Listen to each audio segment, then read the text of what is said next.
জুনের শেষ দিক থেকে বন্যায় পাকিস্তানে কমপক্ষে ৮০০ জনের মৃত্যুর খবর পাওয়া গেছে। এর মধ্যে সবচেয়ে বেশি মানুষের মৃত্যু হয়েছে বুনের জেলায়।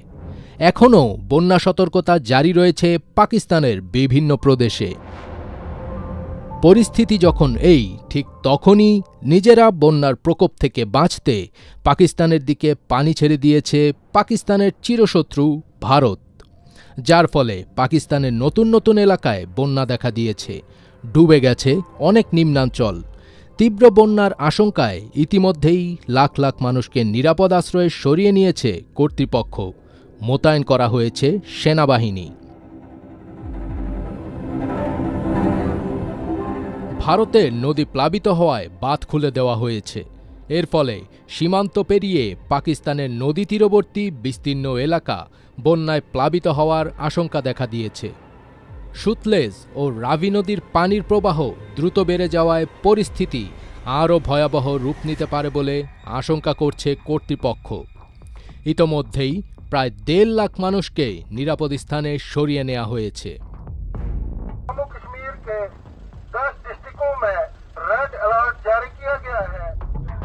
পাকিস্তানের জাতীয় দুর্যোগ ব্যবস্থাপনা কর্তৃপক্ষ জানিয়েছে, সতর্কবার্তা জারি হওয়ার সঙ্গে সঙ্গেই পাঞ্জাবের প্রাদেশিক দুর্যোগ ব্যবস্থাপনা কর্তৃপক্ষ ঝুঁকিপূর্ণ অঞ্চলগুলো থেকে মানুষকে সরিয়ে নেওয়ার অভিযান শুরু করেছে।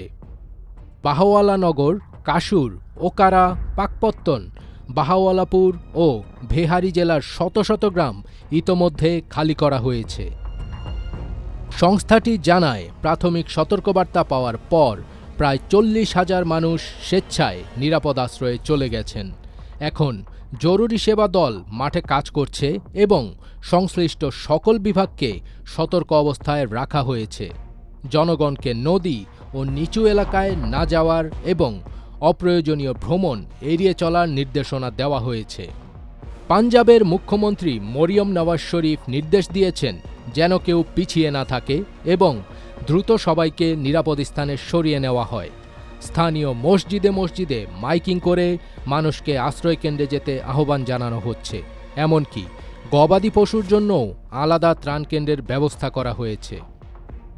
এনডিএমের তথ্যমতে সুতলেজ নদীর বিভিন্ন অংশে উচ্চমাত্রার বন্যা পরিস্থিতি বিরাজ করছে। রাভি নদীতেও পানির প্রবাহ ক্রমেই বৃদ্ধি পাচ্ছে। অন্যদিকে সিন্ধু নদীতে শুক্কুর অঞ্চলে মাঝারি মাত্রার এবং কালাবাগ, চাশমা, গুড্ডু ও কোটরিতে স্বল্পমাত্রার বন্যা দেখা দিয়েছে।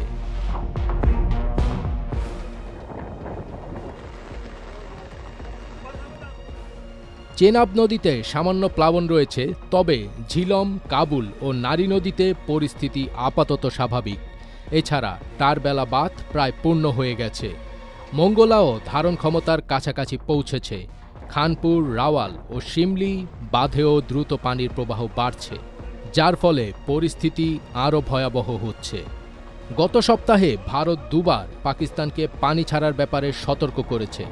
মাধোপুর হেডওয়ার্কস দিয়ে পানি রাবি নদীতে ছাড়ার পর পাঞ্জাবের দক্ষিণাঞ্চলের একাধিক এলাকা প্লাবিত হয়ে পরিস্থিতি নিয়ন্ত্রণের বাইরে চলে যাচ্ছে।